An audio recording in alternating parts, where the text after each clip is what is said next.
Hello friends, स्वागत है आप सभी का। देखिए, आज की क्लास जो है वो काफ़ी महत्वपूर्ण होने वाली है। आज 10th क्लास का जो चैप्टर अपना ट्रायंगल्स है वो हम कवर करेंगे और इस चैप्टर में हम समझेंगे कि किस तरह से ट्रायंगल्स जो हैं वो सिमिलर होते हैं या कॉन्ग्रुगेंट, जो आप पहले 9th क्लास में पढ़ चुके हो। उस सारी चीज़ों को हम डिस्कस करके चलने वाले हैं। बहुत ही महत्वपूर्ण यहाँ पर टॉपिक अपना है यहाँ पर। और ट्रायंगल्स में देखो, सबसे पहले जो हम यहाँ पर पढ़ेंगे, एक सिमिलर ट्रायंगल्स या सिमिलर फिगर्स क्या होते हैं उनको स्टडी करते हैं कि सिमिलर फिगर्स क्या होते हैं और कॉन्ग्रुगेंट जो आपने पढ़ा हुआ है 9th क्लास में उसमें और इस सिमिलरिटी में क्या डिफरेंस है, तो इसको देखेंगे सबसे पहले। जैसे देखो, कोई भी अगर आपके पास में दो फिगर है, क्या वो सिमिलर है या नहीं है। देखो, कोई भी फिगर्स आपके पास में है, कोई भी आपके पास में एक डायग्राम है, तो वो दोनों, जैसे सपोज दैट कि भाई दो सर्कल है आपके पास में, तो अगर दो सर्कल है तो क्या वो सिमिलर हैं या कॉन्ग्रुगेंट है। इसी तरह से दो ट्राइंगल हैं, क्या वो कॉन्ग्रुगेंट है या सिमिलर है। इन दोनों चीज़ों को आज हम स्टडी करने वाले हैं। ओके, तो चलिए फिर शुरू करते हैं। बहुत ही इंपॉर्टेंट क्लास है आज अपनी। देखिए, सिमिलर फिगर्स क्या होते हैं। देखिए, कोई भी फिगर आपके पास में है तो एक फिगर जो है वो डिसाइड होता है दो चीज़ों से। यानी एक फिगर की शेप क्या है और एक साइज़ क्या है, यानी दो बातें हैं जो महत्वपूर्ण हैं। इसको समझेंगे कि अगर कोई मेरे पास में यहाँ पर फिगर है तो उसकी शेप क्या है और साइज़ क्या है। ओके, यानी आपके पास में इसको ऐसे देखेंगे कि कोई फिगर है, उसकी शेप और साइज़, दो बातें महत्वपूर्ण हैं, दो बातें इंपॉर्टेंट है, इसको समझेंगे। देखिए, जैसे आप कोई भी, जैसे सपोज करिए कि आप कभी घूमने के लिए गए, आगरा घूमने गए, वहाँ पर आपने ताजमहल देखा है।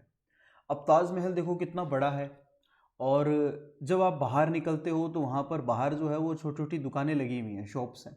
तो उससे क्या करते हो आप, एज ए मेमोरी एक ताजमहल जो है वो ले आते हो छोटा, कि चलो हम ताजमहल घूमने गए थे तो हम क्या करते हैं, एक छोटा सा ताजमहल लेके आ जाते हैं। ठीक है, तो अब वो एक बहुत बड़ा ताजमहल है और आपने एक छोटा सा पीस जो है वो उसका एक मॉडल आप ले आए बाज़ार से। ठीक है, तो अब वो मॉडल जो आप ले आए हैं वो एक्चुअल में क्या है कि उसकी शेप तो एक जैसी है, यानी जो शेप है वो एक जैसी है ताजमहल की, बट उसकी साइज जो है वो डिफरेंट है। ठीक है, यानी शेप वैसी ही है और साइज डिफरेंट है। अब देखो, जब मैं शेप की बात करता हूं तो यहां पर एंगल एंगल इंपॉर्टेंट हो जाता है। ठीक है, और जब मैं साइज की बात करता हूं तो वहां पर लेंथ, ब्रीथ, हाइट ये इंपॉर्टेंट हो जाती है। इस बात को समझना आप। ठीक है, तो देखो, आपने जैसे एक टॉपिक पढ़ा 9th क्लास में, congruent congruent figures, specially triangles की हम बात करें। देखो, कुछ जैसे कोई भी आपके पास में दो ट्राइंगल्स कॉन्ग्रुएंट होते थे, कब होते थे, जब उनकी शेप और साइज दोनों इक्वल हो जाए। ठीक है, यानी जब यहाँ पर देखो शेप और साइज जब दोनों इक्वल हो जाएंगी, यानी शेप और साइज, शेप एंड साइज, तो शेप और साइज जब दोनों इक्वल हो जाएगी आपके पास में, तब वो दोनों ट्राइंगल्स क्या होंगे आपके पास में, कॉन्ग्रुगेंट हो जाएंगे, यानी दोनों फिगर क्या होंगे, कॉन्ग्रुगेंट हो जाएंगे। ठीक है, इस बात को ऐसे समझते हैं। देखो, जैसे सपोज करिए मेरा ये हैंड है, एक हाथ है, इसके ऊपर मैं ये दूसरा हाथ रख देता हूँ इस तरह से, तो ये पूरी तरह से इसको कवर कर लेगा। इस तरह से देखो, ये पूरी तरह से इसको कवर कर लेता है। ठीक है, यहाँ पर देखो इस तरह से, बिल्कुल यहाँ पर जो एज है, एंगल है, वो बिल्कुल ही इक्वल है। तो ये जो दोनों मेरे पास में हाथ है, ये फिगर जो है एक्चुअल में, ये जो डायग्राम यहाँ पर बन रहा है आपके सामने एक्चुअल में हैंड का, ये क्या है, एक्चुअल में कॉन्ग्रुगेंट है, क्योंकि ये इसने दोनों तरह से, पूरी तरह से इसको कवर कर लिया। यानी क्या है, इसकी शेप और साइज दोनों इक्वल है। ओके, ये आपको समझ में आया। अब देखो, अगर मैं, ये मेरा एक हैंड है, इस पर एक छोटे बच्चे का मैं हैंड लेता हूँ और ऐसे रखता हूँ। ठीक है, तो एक्चुअल में क्या होगा, उसका शेप तो एक जैसा ही है, शेप तो एक जैसा ही है, जैसे वही फोर फिंगर है, थंब है, पाम है, बिल्कुल ऐसा ही है। बट उसका साइज छोटा है, उस बच्चे का, छोटे बच्चे का जो हैंड होगा उसका साइज क्या होगा, इस तरह से छोटा होगा। तो साइज छोटा होने की वजह से क्या हुआ, एक्चुअल में शेप तो एक जैसा है बट साइज अलग अलग है। इट मीन्स ये दोनों क्या होंगे, सिमिलर होंगे। दोनों हैंड क्या हो गए, एक दूसरे के सिमिलर हो गए, बट नॉट कॉन्ग्रुगेंट। कॉन्ग्रुगेंट नहीं है। कॉन्ग्रुगेंट क्या होगा, ये इस कंडीशन कॉन्ग्रुगेंट है, बट एक छोटे बच्चे का जैसे हैंड यहाँ पर हमने रखा, हाथ रखा मेरे हाथ के ऊपर, तो वो कंडीशन क्या होगी, आपकी सिमिलरिटी को शो करेगी। आई होप आपको समझ में आया होगा। अब देखो, जैसे यहाँ पर हम बात करें, एक जैसे सर्कल है और एक दूसरा सर्कल ले लेते हैं बड़े वाला। अब ये दोनों क्या है, सिमिलर फिगर है, क्योंकि इनकी जो देखो रेडियस से डिसाइड होगा। इसकी रेडियस मान लो r1 है, इसकी रेडियस क्या होगा, r2 होगी। ओके, तो यहाँ पर एक्चुअल में क्या हुआ है, दोनों ही जो आपके पास में सर्कल है वो दोनों क्या है, सिमिलर है, दोनों सिमिलर है, बट यहाँ पर दोनों की शेप एक जैसी है, साइज डिफरेंट होने की वजह से ये कॉन्ग्रुएंट नहीं है। तो दोनों में डिफरेंस जो है वो हम समझ के चलने वाले हैं। ओके, अब इसी तरह से देखो, सपोज करिए आप एक स्क्वायर ले लो, यहाँ पर ये स्क्वायर है और एक बड़ा स्क्वायर मैंने यहाँ पर ले लिया। ओके, तो इसकी जो साइज है, इसकी जो साइड है वो 5 सेंटीमीटर जूम कर लेते हैं और इसकी 10 सेंटीमीटर है। ओके, तो अब देखो दोनों की शेप एक जैसी है क्योंकि दोनों ही क्या है, स्क्वायर है, बट ये दोनों सिमिलर फिगर तो है बट कॉन्ग्रुएंट नहीं है। ओके, कॉन्ग्रुएंट होने के लिए क्या चाहिए, शेप और साइज दोनों इक्वल चाहिए। अब देखो शेप जो है वो, जो भी हम फिगर लेंगे, स्पेशली हम ट्राइंगल की बात करें तो ट्राइंगल में जो शेप है वो डिसाइड होगी एंगल से, कि एंगल क्या है, यानी इक्विलेटरल ट्राइंगल है, राइट एंगल ट्राइंगल है, या फिर अदर जो ट्राइंगल है उसके ऊपर हम बात करेंगे। ठीक है, और साइज डिसाइड होती है जनरली साइड्स से, कि साइड्स का जो मेजरमेंट क्या है, लेंथ क्या है, ब्रीथ क्या है, हाइट क्या है, इससे ये सब चीज़ें डिसाइड होगी। ओके, तो यहाँ तक आपको आई थिंक समझ में आया होगा। हम एक एक चीज़ को, एक एक टॉपिक को डिस्कस करेंगे इस चैप्टर में। जो अपनी बीपीटी है, थ्योरम है, बेसिक प्रोपोर्शनलिटी थ्योरम है, उसको डिस्कस करेंगे, जिसको थेल्स थ्योरम भी कहते हैं। उसका कन्वर्स भी हम करने वाले हैं। फिर बाद में हम सारे एग्जाम्पल कवर करेंगे और सारे क्वेश्चन, एंड तक सारे क्वेश्चन कवर करेंगे। आपका एक भी एग्जाम्पल, एक भी क्वेश्चन मैं नहीं छोड़ने वाला हूँ। ओके, चलिए तो आगे देखते हैं। देखो एक एक्सरसाइज लेते हैं पहले, छोटी सी, जो 6.1 है आपकी एनसीईआरटी एक्सरसाइज है, उसको कवर करते चलते हैं। पहले देखो क्या कर रखा है, fill in the blanks using the correct words giving the bracket. देखो ऑल सर्कल्स आर, सर्कल्स क्या होंगे, सारे के सारे सिमिलर होंगे, सारे सर्कल्स क्या होंगे, सिमिलर होंगे, कॉन्ग्रुएंट नहीं होंगे। ओके, सारे सिमिलर जो सर्कल्स हैं वो सिमिलर होंगे। ऑल स्क्वायर्स आर, स्क्वायर क्या होंगे, सारे सिमिलर होंगे। ओके, क्योंकि सारे के सारे कॉन्ग्रुएंट नहीं हो सकते, हो सकता है उनकी जो साइज है वो अलग अलग है, डिफरेंट है, बट शेप एक जैसी है। Okay, all triangles are similar. अब देखो इक्विलेटरल ट्राइंगल जो होंगे वो सारे के सारे कौन से होंगे, सिमिलर होंगे। इक्विलेटरल ट्राइंगल सारे के सारे सिमिलर होंगे। ओके, नंबर 4 दे रखा है, देखो फर्स्ट में क्वेश्चन है, two polygons of same number of side are similar, their corresponding angles are equal. corresponding angles क्या होने चाहिए, इक्वल होने चाहिए। corresponding एंगल्स, अभी मैंने बताया कि एंगल इंपॉर्टेंट हो जाता है जब हम शेप की बात करते हैं तो। Okay, their corresponding sides are proportional, और साइड्स क्या होनी चाहिए, प्रोपोर्शनल होनी चाहिए। साइड्स क्या होनी चाहिए, प्रोपोर्शनल होनी चाहिए, ये इंपॉर्टेंट है। ओके, साइड्स जो है वो प्रोपोर्शनल होनी चाहिए, इक्वल होना जरूरी नहीं है क्योंकि सिमिलर है। ओके, आगे देखिए सेकंड का क्वेश्चन है, give two different example of pair of, जैसे सिमिलर फिगर, सिमिलर फिगर का एग्जाम्पल जैसे ऊपर हमने किए हैं, फर्स्ट और सेकंड वाला आप दे सकते हो कि सारे के सारे सर्कल्स जो होते हैं, all circles are similar, all squares are similar, तो ये एग्जाम्पल आप इसका दे सकते हो। नॉन सिमिलर फिगर्स, तो नॉन सिमिलर फिगर्स में आप एग्जाम्पल दे सकते हो आइसोस्केलेटन ट्राइंगल्स का। सारे आइसोस्केलेटन ट्राइंगल जो है वो सिमिलर नहीं होंगे। और आप और भी एग्जांपल जैसे ट्रायंगल्स का, कोई भी ट्रायंगल, अलग अलग डिफरेंट काइंड ऑफ ट्रायंगल्स हैं, वो भी एग्जांपल्स आप दे सकते हो। ठीक है, देखिए आगे थर्ड का देखेंगे, state whether the following quadrilaterals are similar और नॉट। यहाँ पर देखो जो क्वाड्रेटल्स दे रखे हैं आपको, क्या वो सिमिलर है क्या। देखो यहाँ पर इसको देख के लग रहा है यहाँ पर 1.5 साइड है और यहाँ पर 3 है, तो ऑब्वियसली यहाँ पर साइड्स का रेशियो तो इक्वल आ रहा है।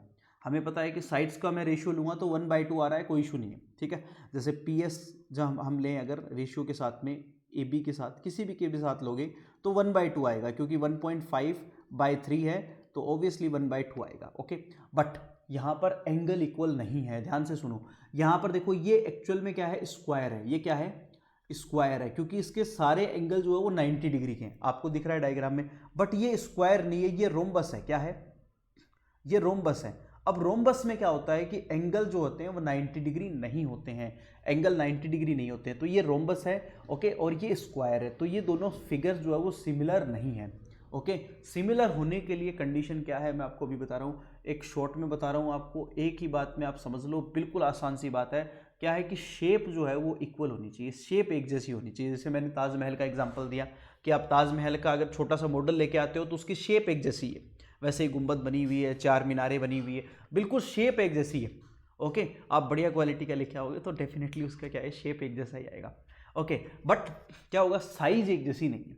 ओके, तो यहाँ पर शेप जो है अगर एक जैसी होती है दो फिगर्स की, that means they are similar, वो क्या होंगे, दोनों सिमिलर फिगर्स होंगे। अंडरस्टूड, आई थिंक यहाँ तक समझ में आ गया होगा। बिल्कुल, हम छोटी सी एक्सरसाइज थी तो इस पर ज़्यादा टाइम नहीं लगाएंगे, और जिसमें ज़रूरत होगी टाइम लगाने की, जो इंपॉर्टेंट पोर्शन है उसमें हम ज़्यादा टाइम इन्वेस्ट करेंगे। ओके, चलिए यहाँ तक आप सबको समझ में आया होगा, आई होप सो। चलिए आगे चलते हैं। देखो अब ये जो है इस चैप्टर की बैकबोन है, ये जो सिमिलरिटी की जो है वो बैकबोन है, ये थ्योरम जिसको हम करने वाले हैं अभी, बेसिक प्रोपोर्शनैलिटी थ्योरम। ओके, चलिए इसको करते हैं कवर। बहुत ही इजी भी है और बहुत शानदार है। देखो इसको समझते हैं और इसको करते हैं। क्या कह रखा है, देखो बेसिक प्रोपोर्शनैलिटी थ्योरम, इसको शॉर्ट में हम लिखते हैं बीपीटी। बीपीटी यानी बेसिक प्रोपोर्शनैलिटी थ्योरम, और इसको थेल्स थ्योरम भी कह देते हैं भाई, ये भी याद रखना, इसको क्या कहेंगे, थेल्स थ्योरम भी कह देते हैं। ओके, देखिए, if a line is draw parallel to one side to a triangle, एक लाइन जो है वो ड्रॉ की गई है, एक पैरेलल ड्रॉ की गई है एक साइड के, to intersect the other two sides in distinct points, ठीक है, और ये जो है वो डिस्टिंक्ट पॉइंट पर यहाँ पर इंटरसेक्ट कर रही है। जैसे मैं एक ट्राइंगल बना लेता हूँ, देखो मेरे हिसाब से एक ट्राइंगल बना लेते हैं, ये एक ट्राइंगल है और इस तरह से ये ट्राइंगल है आपका ए बी और सी। एक यहाँ पर लाइन ड्रॉ की गई है डी और E which is parallel to B C, ये बी सी के पैरेलल है, ये खुद ही कह रहा है कि ये बी सी के क्या है, पैरेलल है। ये जो आपके पास में है बी सी के, इस तरह से बी सी के पैरेलल है। Okay, understood. और ये क्या कर रही है यहाँ पर, the two other sides dividing in the same ratio. तो यहाँ पर देखो सबसे पहले हम एक एक चीज़ें लिखते चलेंगे। सबसे पहले लिखो गिवन, जब भी थ्योरम आपको प्रूव करनी हो तो सबसे पहले लिखो गिवन, कि गिवन क्या है। देखो इसको समझो, गिवन क्या है, क्या दे रखा है वो समझते हैं। गिवन क्या है, आपके पास में एक ट्राइंगल है, ट्राइंगल एबीसी ट्राइंगल है, और इस ट्राइंगल में आपको ये दे रखा है कि डीई जो है वो पैरेलल है बीसी के, ये आपको गिवन है। अंडरस्टूड। फिर उसके बाद में प्रूफ क्या करना है वो देखेंगे। प्रूफ क्या करना है, टू प्रूव क्या करना है हमें वो लिखते हैं। प्रूव हमें करना है यहाँ पर कि जो ट्राइंगल आपके पास में है, इसको ये टू पार्ट्स में एक्चुअल में ये डिस्टिंक्ट पॉइंट पर यहाँ पर इंटरसेक्ट कर रही है, बी और ई, डी और ई, और ये इसको क्या करेगी, सेम रेशियो में डिवाइड करेगी, यानी A D upon D B is equal to A E upon E C. ये देखो इस तरह से, ठीक है, ये हमें प्रूव करना है। तो अब प्रूव करने के लिए एक छोटा सा काम करेंगे, पहले हम एक कंस्ट्रक्शन करेंगे। यहाँ पर एक छोटा सा कंस्ट्रक्शन हम करने वाले हैं। देखो क्या करेंगे कंस्ट्रक्शन, वो समझो। देखो एक छोटा सा कंस्ट्रक्शन हम यहाँ पर करने वाले हैं, उसको समझना आप सब। मैं यहाँ एक्चुअल में क्या करता हूँ, इस B और E को मिला देता हूँ, इस तरह से B और E को यहाँ से मिला देते हैं, और ऐसे ही मैं D और इस तरह से D और C को भी मिला देते हैं, इस तरह से। ओके, कोई इशू नहीं है आई थिंक, ठीक है। अब देखो यहाँ पर सबसे पहले आप क्या करोगे, ड्रॉ लाइन, एक लाइन आपको ड्रॉ करनी है BE एंड DC, ये आपने ड्रॉ कर लिया सबसे पहले, ये आपने एक कंस्ट्रक्शन कर लिया। ओके, अब एक और कंस्ट्रक्शन हम यहाँ पर करेंगे कि D से एक पॉइंट D से हम एक परपेंडिकुलर ड्रॉ करेंगे AE पर, और इसी तरह से हम इसको भी लेंगे और यहाँ पर एक परपेंडिकुलर ड्रॉ करेंगे इस तरह से AD पर, ठीक है। तो इसको भी हम लिख लेते हैं यहाँ पर कि जो आपके पास में है D, इसको कोई भी आप यहाँ पर मेंशन कर लो, जैसे इसको P कह देते हैं और इसको Q कह देते हैं, ठीक है, कोई इशू नहीं है आई थिंक। तो यहाँ से देखिए आपके पास में कि जो DQ है, ओके, DQ इसको P कह देते हैं और इसको Q कह देते हैं, जो भी आपका मन हो वो लिख सकते हो, कोई इशू नहीं है, ठीक है। तो DP जो है विच इज परपेंडिकुलर AE पर परपेंडिकुलर है, एंड EQ जो है वो परपेंडिकुलर है आपके पास में AD पर, AQ जो परपेंडिकुलर है वो ED पर परपेंडिकुलर है, ठीक है। ये एक हमने यहाँ पर कर लिया। ओके, यहाँ तक मुझे नहीं लगता कोई इशू होगा किसी को। अब हम बात करेंगे इसकी प्रूफ की, अब बात करेंगे हम प्रूफ की। यहाँ तक आई होप सबको समझ में आ गया होगा, ठीक है। बिल्कुल हमने क्या किया है, कुछ भी नया काम नहीं किया। जो सबसे पहले गिवन था वो लिखा है हमने। गिवन क्या था कि एक ट्राइंगल है जिसमें इसने खुद ही कर रखा है कि जो डीई लाइन है वो पैरेलल है किसके, बीसी के, वो हमने लिख दिया। फिर उसके बाद में हमें प्रूव करने के लिए क्या कहा गया है कि जो ये डीई लाइन है वो टू डिस्टिंक्ट पॉइंट पर इसको विभाजित करती है, डिवाइड करती है, किसको, लाइन ए बी को और लाइन एस सी को, ठीक है। तो वो जो रेशियो बनेगा वो रेशियो इक्वल होगा, ये कहा गया है, यानी A D upon D B और A E upon E C, ये रेशियो जो है वो इक्वल है। ओके, आई होप सो यहाँ तक समझ में आया होगा बच्चों सबको, ठीक है। चलो कोई बात नहीं, बहुत बढ़िया। देखिए आगे चलते हैं, कंस्ट्रक्शन की बात करेंगे। कंस्ट्रक्शन में मैंने क्या करा कि जो बी ई था उसको मैंने मिला दिया और डी और ई सी को मिला दिया। क्यों मिलाया, ये बहुत महत्वपूर्ण है। ये अभी आपको अभी रीज़न बताने वाला हूँ कि ऐसा क्यों किया हमने, क्यों मिलाया, आखिरकार क्या जरूरत पड़ गई। और फिर मैंने क्या किया, डी पी यानी यहाँ पर परपेंडिकुलर ड्रॉ किया है, डी से ए ई पर और ई पॉइंट से ए डी पर मैंने परपेंडिकुलर किया है। क्यों किया है वो अभी मैं यहाँ पर लिखने वाला हूँ। देखो वो इसलिए किया है मैंने यहाँ पर, और ये जो मिलाया गया है वो भी मैं यहाँ पर लिखने वाला हूँ, ध्यान से सुनना। यहाँ पर मिलाते ही अपने पास में दो तरह के ट्राइंगल बन गए। देखो एक ट्राइंगल ये बन गया आपके पास में डी ई और यहाँ पर बी डी ई, एक ट्राइंगल ये बन गया है, ट्राइंगल ध्यान से देखना, बी और डी ई, ठीक है, B D E, B D E, एक ये ट्राइंगल बन गया आपका। और एक ट्राइंगल बना हुआ है, ध्यान से देखना, इधर वाला कौन सा बन गया, सी, यहाँ पर बी डी ई बन गया, और एक बन गया आपके पास में यहाँ पर, इसको ऐसे लिख लो, चलो बी ई डी लिख लो, बी एक ही बात है, बी ई डी। और दूसरे वाला जो ट्राइंगल बना है इसको भी लिख लेते हैं यहाँ पर, क्या बन गया, बी डी ई, और एक C D E, C D E, C D E, ये दो ट्राइंगल बन गए नीचे वाले। देखो आपको दिख रहे होंगे, ये वाले मैं एक बार इसको ब्लर करता हूँ थोड़ा सा, फिर बाद में इसको हटा देंगे, और एक ये वाला ट्राइंगल, ये दो ट्राइंगल बन गए आपके पास में, ठीक है, दिख रहे हैं आप सबको। ये दोनों ट्राइंगल क्या होंगे, यहाँ पर इन दोनों ट्राइंगल का जो एरिया होगा वो इक्वल होगा, यानी इसको मैं ऐसे लिखूँगा, इन दोनों ट्राइंगल का एरिया इक्वल होगा। क्यों होगा एरिया इक्वल, देखो ये हमने एक थ्योरम पढ़ी थी 9th क्लास में, आप सबको याद है कि triangles okay on the same base, triangles, वो मैं थ्योरम लिख रहा हूँ यहाँ पर, मेंशन कर रहा हूँ, triangles on the same base, triangles on the same base and between the same parallel, and between same parallels, between same parallels,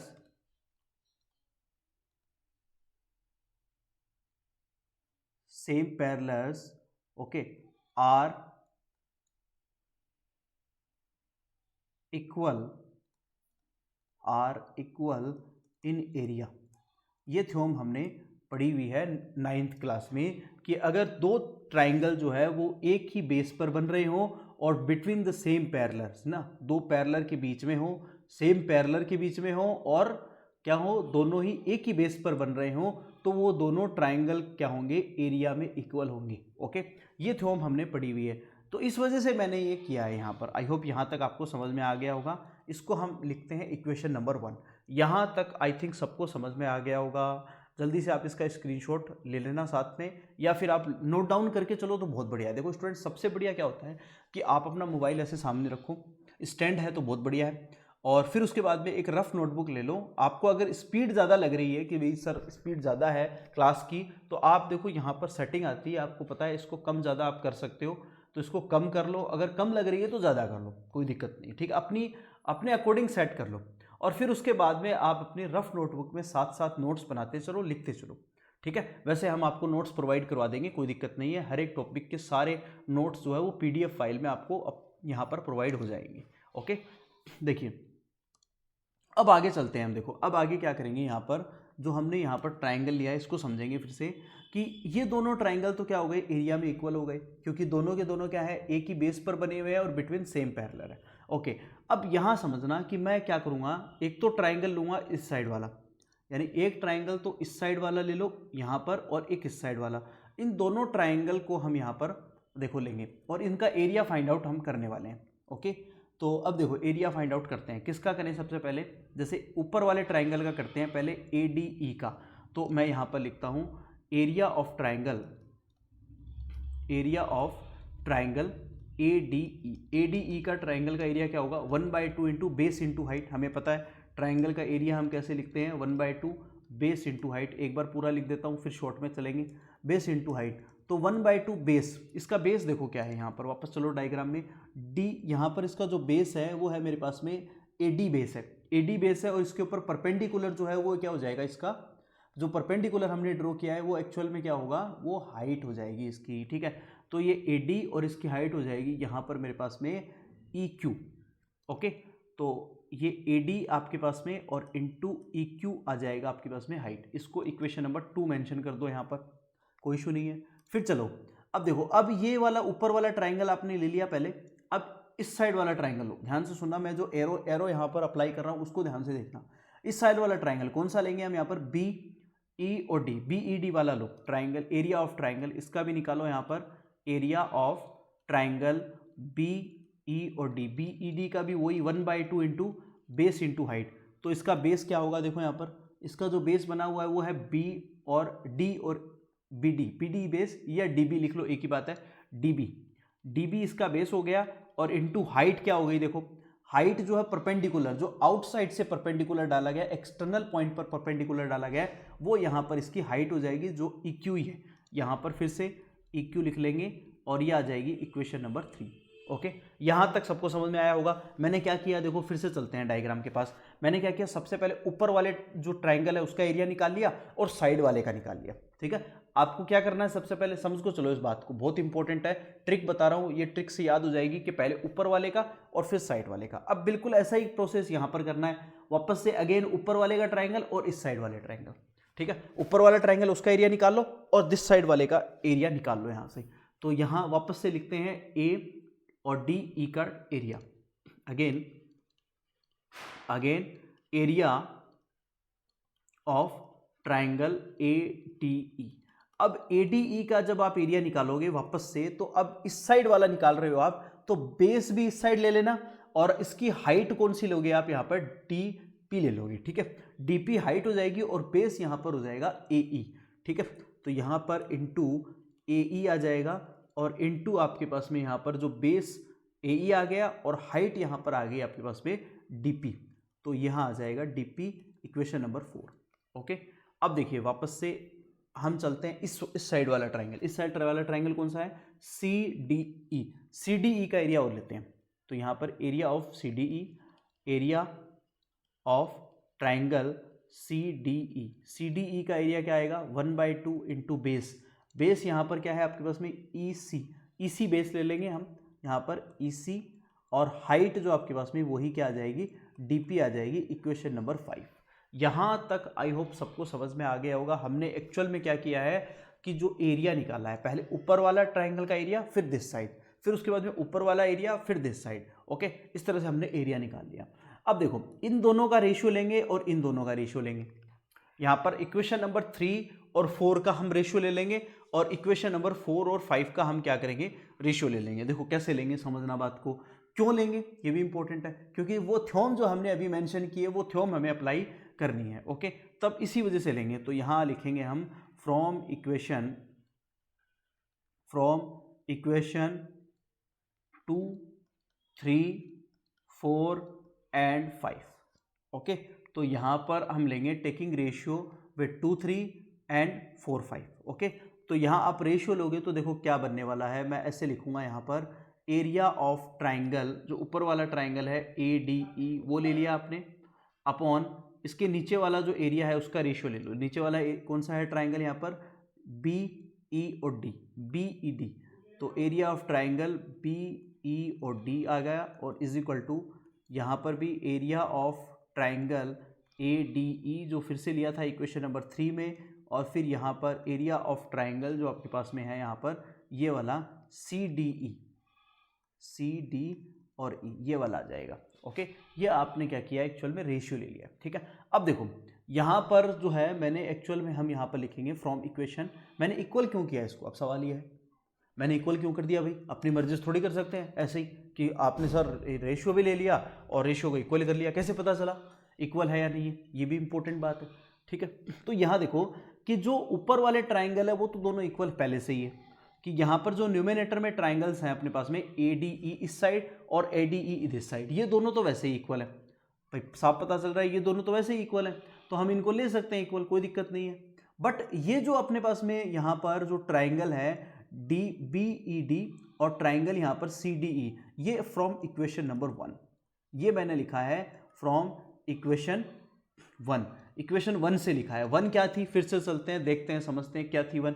ये देखो 1 इक्वेशन थी जो मैंने यहाँ पर लिखी हुई है कि जो एरिया दोनों ट्राइंगल है on the same base and between the same parallel, same base की वजह से और बिटवीन द सेम पैरेलल होने की वजह से दोनों क्या हो गए आपके पास में एरिया में इक्वल हो गए। ठीक है, तो इसी वजह से मैंने इसको मेंशन किया है भाई, अपनी मर्जी से नहीं किया है कुछ भी। ठीक है, अब देखो जो इक्वेशन 1 2 3 4 5 में है वो लिख दो यहाँ पर, तो 1/2 इंटू यह आ गया आपके पास में क्या था AD इंटू EQ, तो वो लिख देते हैं AD into EQ, okay, upon इसके साथ में क्या है 1/2 इंटू क्या दे रखा है यहाँ पर इक्वेशन नंबर 3 में BD into EQ, BD into EQ, और इज इक्वल टू बिल्कुल ऐसे ही यहाँ पर लिख दो 1/2 into AE into DP, AE into DP upon 1/2 into यहाँ पर है आपके पास में again EC into DP, EC into DP, यहाँ तक आ गया। आई होप यहाँ तक आपको समझ में आ गया होगा। अब 1/2 EQ और EQ 1/2 DP और DP कैंसिल आउट, क्या बच गया देखो यहाँ पर मेरे पास में AD अपॉन यहाँ पर आ गया DB और इज इक्वल टू BD लिख दो या DB लिख दो, एक ही बात है, DB इज इक्वल टू ये आ जाएगा AE अपॉन EC। ये देखो यही एक्चुअल में अपने को प्रूव करना था, यही प्रूव करना था। देखो फिर से चल के देखते हैं, देखो ये लिखा हुआ है AD upon DB is equal to AE upon EC, और यही अपने को प्रूव करना था। तो ये देखो अपना प्रूव हो गया, हैंस प्रूव, हैंस प्रूव, ये प्रूव हो गया। ओके, देखिए आई होप यहाँ तक समझ में आया होगा, बिल्कुल आसान है, कोई इशू नहीं है। ओके, चलिए बिल्कुल देखो एक एक टॉपिक को हम यहाँ पर कवर करने की कोशिश करेंगे, बिल्कुल एक एक बेसिक से लेके चलूँगा ताकि हर एक बच्चे को समझ में आए, बेसिक से एडवांस। अपना टारगेट ये रहेगा कि आप बेसिक से लेके एडवांस तक जो है वो हर एक टॉपिक को अच्छे से कवर करें।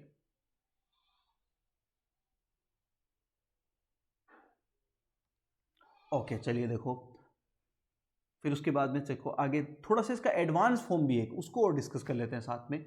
इसका थोड़ा सा एक एडवांस फॉर्म बनता है, उसको भी डिस्कस कर लेते हैं साथ में। वो एडवांस फॉर्म क्या है वो देख लो। जैसे अभी हमने यहाँ पर देखा कि एक ट्राइंगल है, इसको थोड़ा सा एडवांस वर्जन है वो देख लेते हैं थोड़ा सा, कि जैसे ये A B और C है और यहाँ पर अपने पास में एक DE है, इसको हमने यहाँ पर सॉल्व, यहाँ पर हमने प्रूफ किया। तो प्रूफ करने के बाद में हमें क्या मिला है कि AD upon DB is equal to AE upon EC, ये मिल गया हमें BPT से।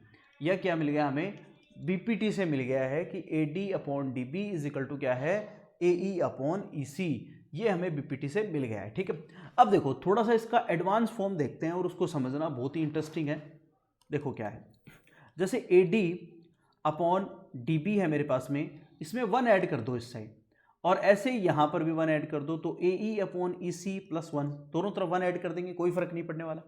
1 ऐड कर दिया तो अब LCM ले लो यहाँ पर, तो ये DB आ गया और ये आ गया आपके पास में AD प्लस DB, और इज इक्वल टू यहाँ पर EC LCM लेंगे तो ये AE प्लस EC आ जाएगा। ओके, यहाँ से देखो AD प्लस DB ये वाली साइड और ये वाली साइड, ये ऐड होकर के टोटल क्या बन गई AB बन गई। तो इसको मैं लिख लेता हूँ AB अपॉन DB और इज इक्वल टू ये वाली साइड और ये वाली साइड, ये दोनों भी ऐड होकर के क्या बन गई AC बन गई। तो ये AC अपॉन EC आ गया मेरे पास में। ओके, तो यहाँ से आई होप आप सबको समझ में आया होगा। ये वाला जो टॉपिक है ये थोड़ा सा एडवांस वर्जन है कि AE का रेशियो जो है वो DB के साथ में और AC का रेशियो जो है वो EC के साथ में हो सकता है। और इसको हम ऐसे भी लिख सकते हैं, समझना, इसको हम ऐसे भी लिख सकते हैं कि A D upon A B लिख लें और is equal to A E upon A C भी लिख सकते हैं, एक ही बात है। इसको अगर मैं यहाँ पर इन्वर्स करके +1 करता तो ये टर्म आ जाती मेरे पास में। तो ये सारी बातें याद रखना है भाई, ये इंपॉर्टेंट है, ये तीनों ही टर्म जो है वो याद रखनी है। और बीपीटी का स्टेटमेंट भी याद रखना है, क्योंकि एग्जाम में कई बार स्टेटमेंट भी पूछ लिया जाता है, ठीक है। तो बीपीटी का स्टेटमेंट और प्रूफ आपको अच्छे से तैयार होना चाहिए, ठीक है। इसकी आप बार बार प्रैक्टिस करो, एक बार में नहीं होगा, बार बार प्रैक्टिस करनी बहुत ज़रूरी है कि बीपीटी को हम अच्छे से कवर करें। उसका स्टेटमेंट याद करो लिख लिख करके, और साथ में फिर इसका प्रूफ भी याद करो। ओके, तो आई होप यहाँ तक आपको समझ में आ गया होगा सबको।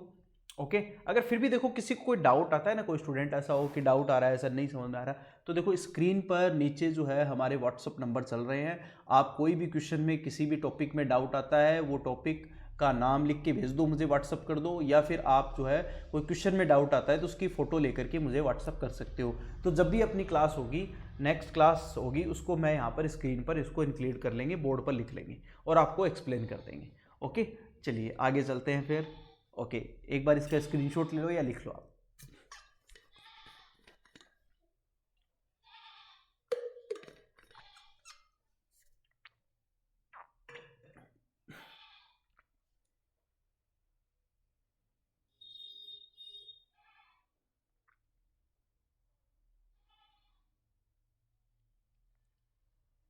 Okay student, now come to next, आगे चलते हैं। देखो अब हमने बीपीटी कवर कर ली है, अब बीपीटी के बाद में हम इसका जो एक कन्वर्ज फॉर्म है उसको भी हम कवर कर लेते हैं। तो अपनी इस क्लास में बीपीटी और कन्वर्ज ऑफ बीपीटी दोनों ही कवर हो जाएगी, ठीक है। तो कन्वर्ज ऑफ बीपीटी क्या है इसको समझ लेते हैं पहले, ठीक है। देखिए कन्वर्ज ऑफ बीपीटी क्या है, कन्वर्ज ऑफ बीपीटी, या इसको शॉर्ट में हम लिखेंगे सी बीपीटी, शॉर्ट में क्या लिखेंगे, सी बीपीटी। ओके, ये आपको याद रखना। और जब भी मैं बार बार सी बीपीटी लिखूंगा इसका मतलब मैं बात कर रहा हूँ कन्वर्ज ऑफ बीपीटी की, अभी से समझ लो। अब देखो क्या है, तो हमको समझते हैं। आपको दे रखा है यहाँ पर, if a line divide any two sides of a triangle, एक जो लाइन है वो ट्राइंगल की किसी भी टू साइड्स को डिवाइड करती है in the same ratio, same ratio में, then the line is parallel to the third line, और वो थर्ड साइड के क्या होगी, पैरेलल होगी। चलिए देखो इसको समझते हैं। देखो लेट्स सी, एक ट्राइंगल है मेरे पास में इस तरह से, और इस ट्राइंगल को हम ए बी और सी कह सकते हैं, ठीक है। और ये कह रखा है कि एक लाइन है जो इस तरह से एक लाइन है, और वो है डी और ई। वो लाइन जो है एक्चुअल में इसको क्या कर रही है, सेम रेशियो में डिवाइड कर रही है, ठीक है।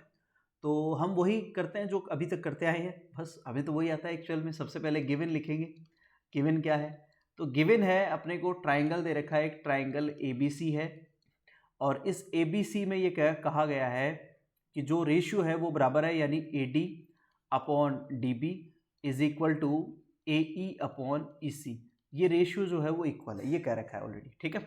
और हमें प्रूफ क्या करना है वो भी देख लो साथ में। टू प्रूव करना है हमें यहाँ पर, प्रूव ये करना है कि जो DE है वो पैरेलल है BC के, ये प्रूव करना है, ठीक है। तो अब हम एक छोटा सा कंस्ट्रक्शन करेंगे, पहले हम छोटा सा एक कंस्ट्रक्शन करते हैं, यहाँ पर एक छोटा सा कंस्ट्रक्शन करते हैं। क्या कंस्ट्रक्शन करेंगे, देखो मैं ये मान लेता हूँ कि जो DE है वो तो पैरेलल हमें प्रूव करनी है, तो इसका मतलब अभी तक तो ये पैरेलल नहीं है, ठीक है। तो हम एक पैरेलल लाइन ले लेते हैं, हम ये अजूम कर लेते हैं कि एक पैरेलल लाइन मैं यहाँ पर ड्रॉ कर लेता हूँ, और वो इस तरह से है कि मैं एक पैरेलल लाइन E' अजूम कर लेता हूँ यहाँ पर, ओके। और मैं ये अजूम कर लेता हूँ यहाँ पर कि DE' जो है वो पैरेलल है किसके, BC के, ओके।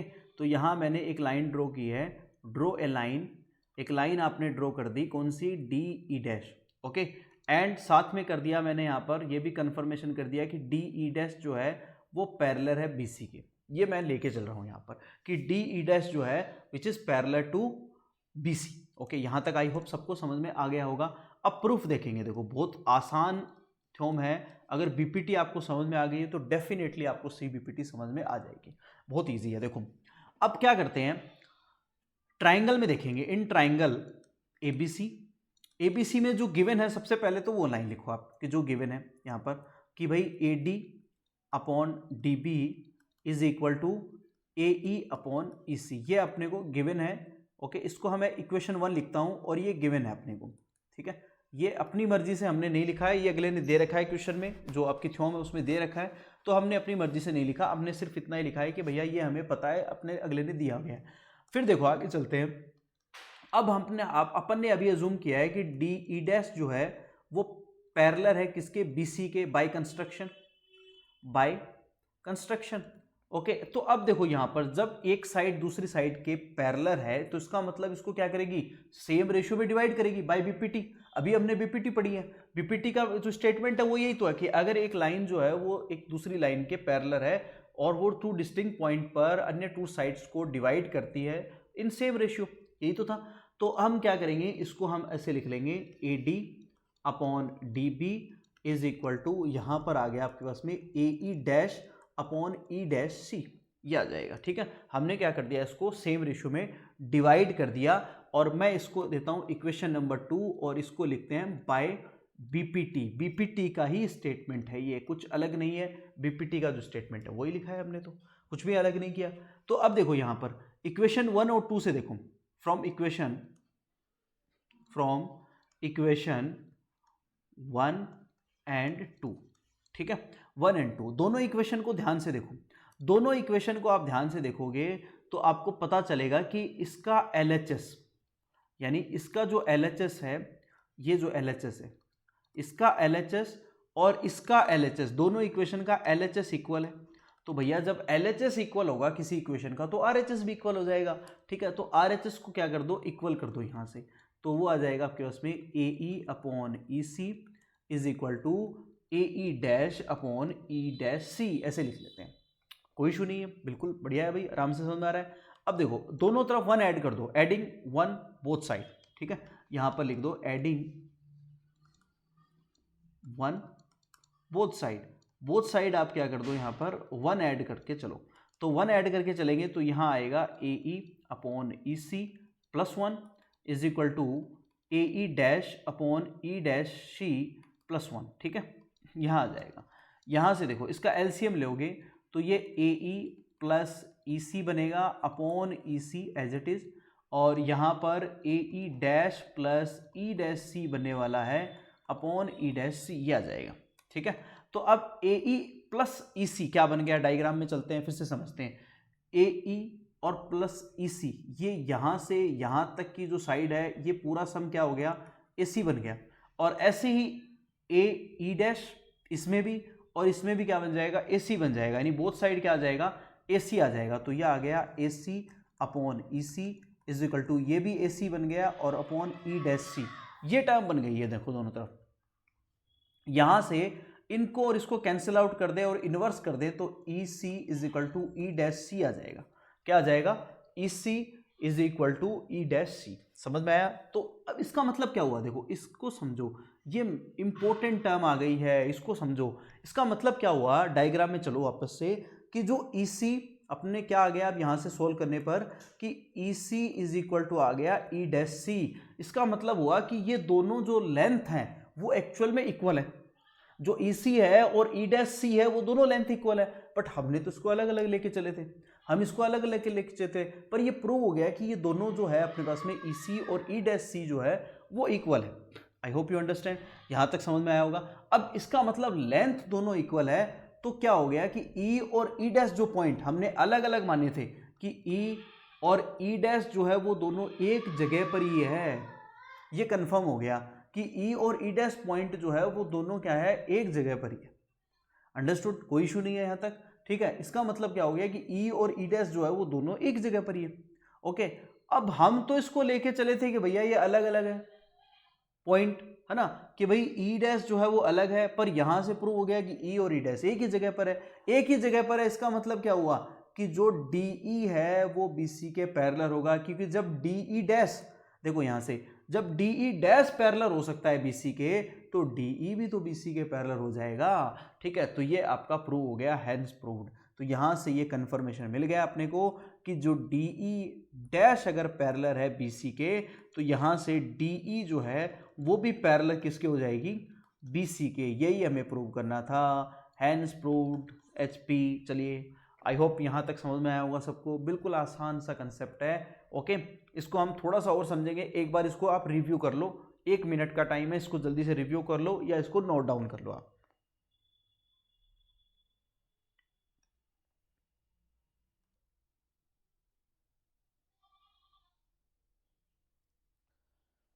ओके देखो, अब बीपीटी अपनी कंप्लीट हो गई है और सीबीपीटी दोनों ही हमने कवर कर ली है। बीपीटी और सीबीपीटी में क्या डिफरेंसेस है वो एक बार थोड़ा सा समझते हैं। देखो एक बार थोड़ा सा वे डिफरेंसेस समझो दोनों में, कि दोनों में क्या डिफरेंस है, क्या अंतर है वो समझो।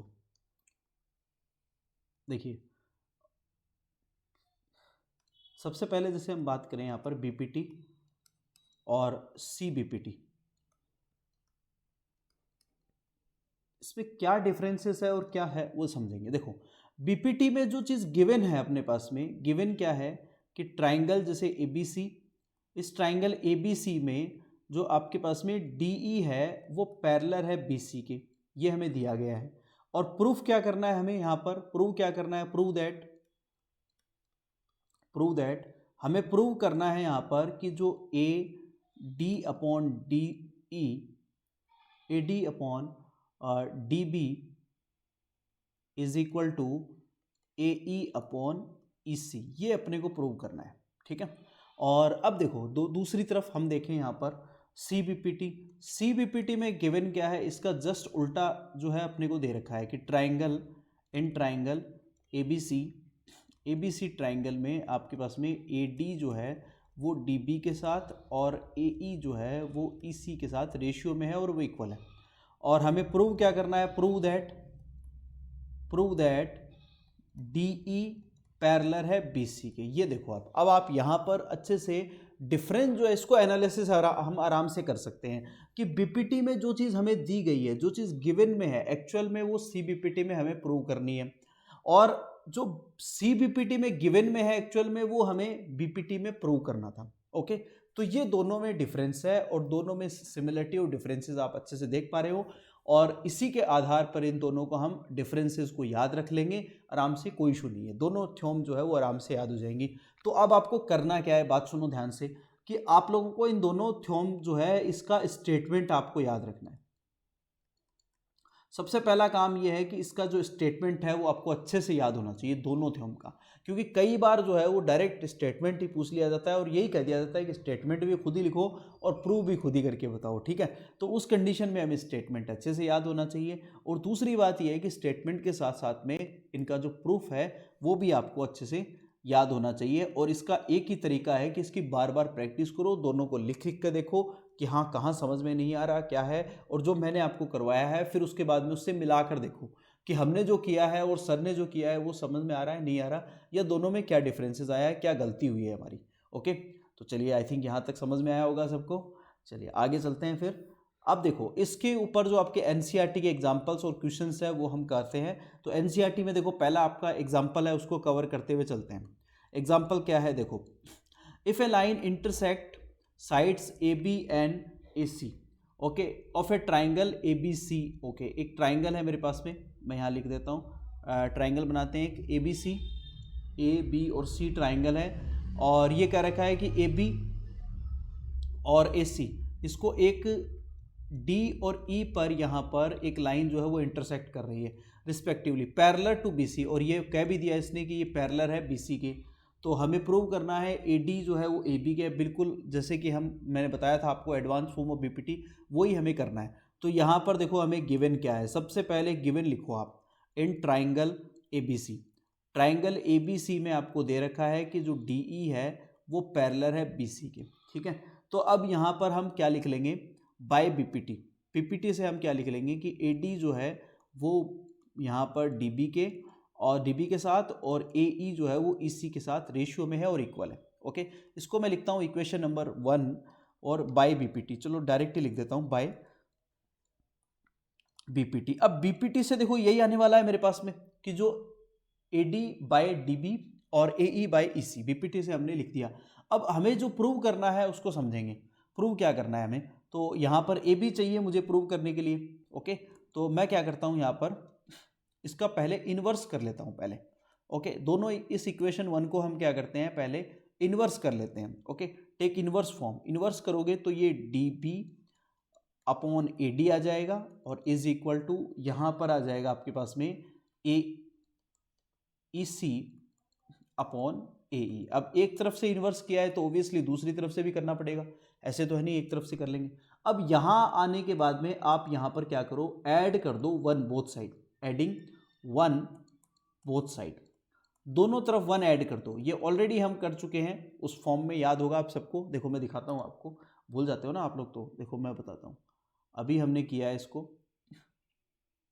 एडवांस फॉर्म, ये देखो ये रहा एडवांस फॉर्म, मैंने अभी लिखवाई है ना यार यहाँ पर, बस वही है, कुछ भी नया नहीं है, बस फिर भी कर लेते हैं। देखो ओके, दोनों तरफ वन ऐड करोगे तो क्या बनेगा, D B upon A D plus one, okay this side, और E C upon A E plus one, इस तरह से आपके पास में बन जाएगा। ओके, एलसीएम लो बोथ साइड से, एलसीएम लोगे तो D B plus A D आएगा और अपॉन आ जाएगा A D is equal to E C plus A E upon आएगा आपके पास में A D A E.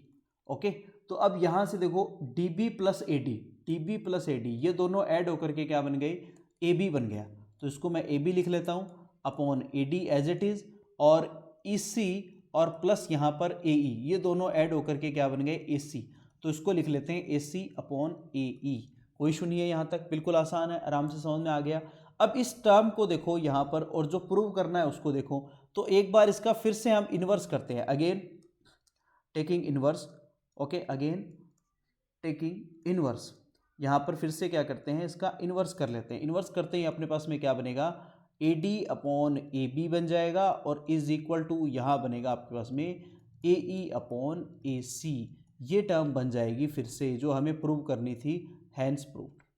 Okay, I hope समझ में आया होगा। एक बार देख लो अच्छे से, रिव्यू कर लो, और कोई डाउट है तो मुझे बता दो। ओके, बिल्कुल आसान क्वेश्चन था एग्जाम्पल 1 जो हमने अभी कवर कर लिया है।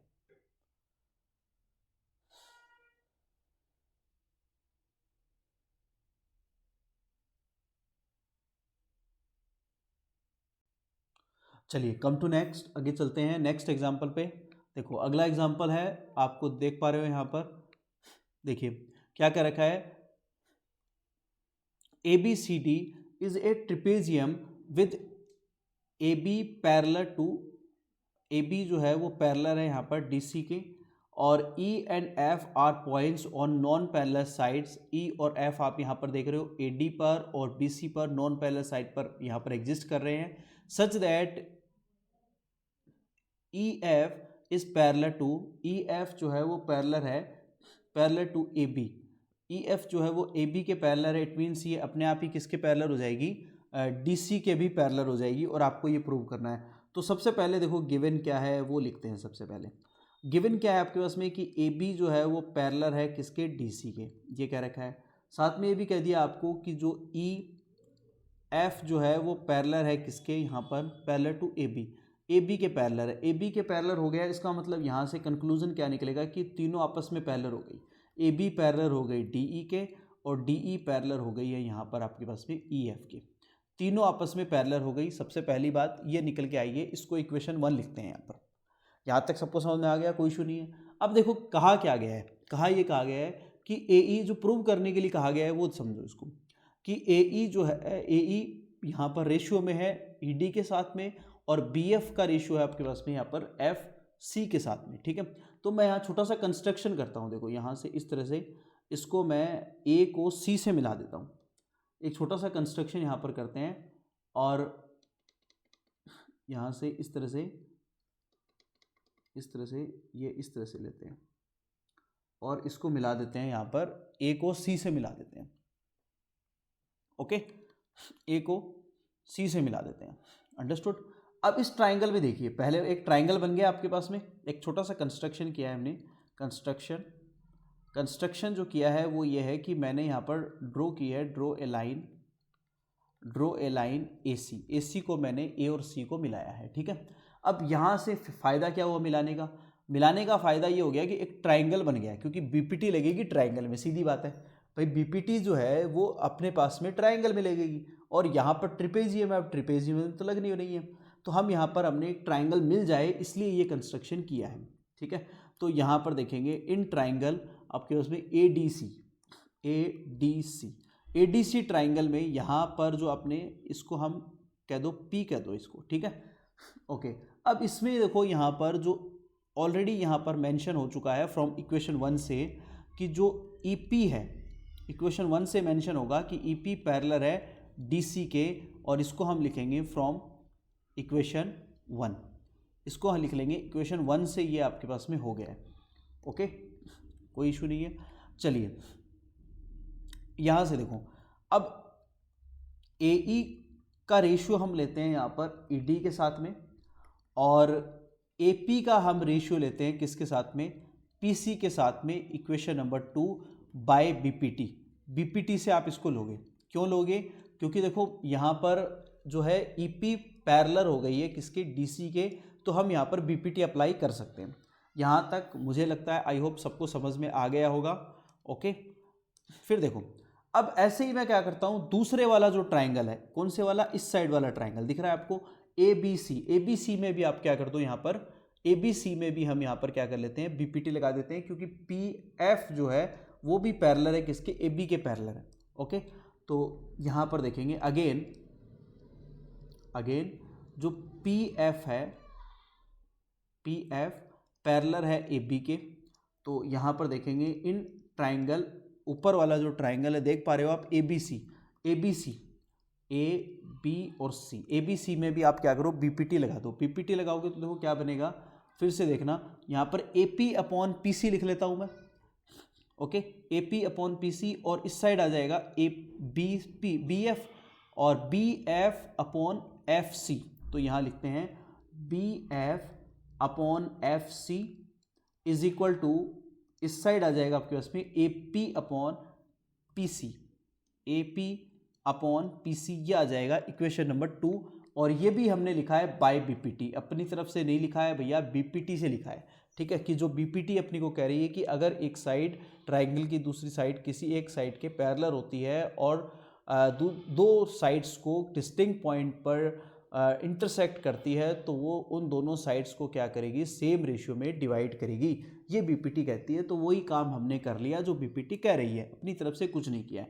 अब यहाँ देखो इसका आरएचएस इक्वेशन 1 का और इक्वेशन 2 का, और इक्वेशन ये 3 दे देते हैं इसको, इक्वेशन 3 का, इक्वेशन 2 और 3 का जो आरएचएस है वो इक्वल है, ठीक है। तो यहाँ से लिखेंगे फ्रॉम इक्वेशन 2 एंड 3, 2 और 3 से क्या हो जाएगा, दोनों का आरएचएस इक्वल है, तो हम एलएचएस को भी इक्वल लिख लेते हैं, क्या दिक्कत है।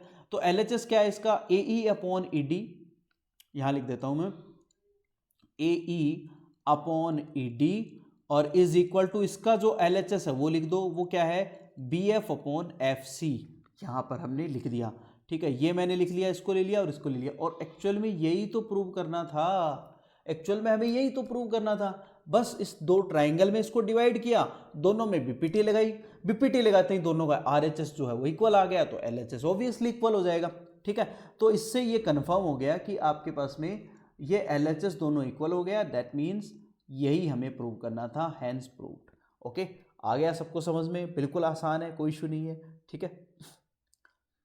चलिए ओके, स्क्रीनशॉट ले लो या लिख रहे हो तो बहुत बढ़िया। देखो मैं बार बार वही कह रहा हूँ कि अगर आप रफ नोटबुक में या अपनी नोट्स की नोटबुक में साथ साथ नोट्स बनाते चलिए तो इससे आपको बहुत फ़ायदा होगा, अच्छे से हर एक चीज़ समझ में आएगी, ओके।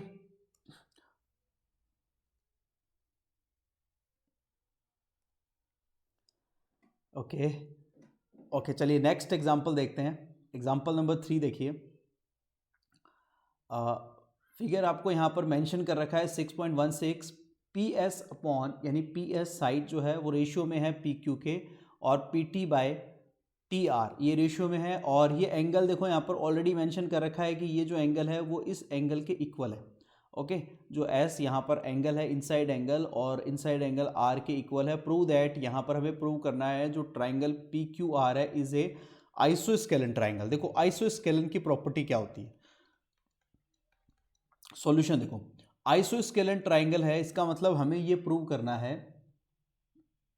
देखो सबसे पहले मैं वही टर्म यूज करते हैं, गिवन लिखते हैं। गिवन क्या है कि P S upon P Q is equal to P T upon T R, ये आपको दे रखा है, ठीक है। अगर ये अपने को रेशियो दे रखा है, इसका मतलब क्या हो गया, हम कन्वर्स ऑफ बीपीटी यूज करेंगे, ठीक है। अगर हमें रेशियो यहाँ पर मेंशन कर रखा है, दैट मीन्स हमें बहुत कुछ दे दिया।